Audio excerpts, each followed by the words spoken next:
तो गाइस हम लोग आए न्यू ईयर बनाने के लिए इस लोकेशन में, और इस लोकेशन का सबसे पहले आप लोग व्यू देखिए।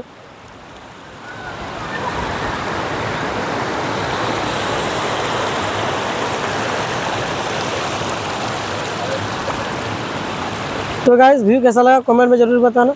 और हम लोग इसी लोकेशन में आए हैं, आप लोग देख सकते हैं यहाँ पे हम लोग आए हैं न्यू ईयर 2026 का पार्टी बनाने के लिए। तो इसी तरह और भी व्लॉग्स देखने के लिए मुझे फॉलो करें। मिलते हैं नेक्स्ट वीडियो में, तब तक के लिए बाय।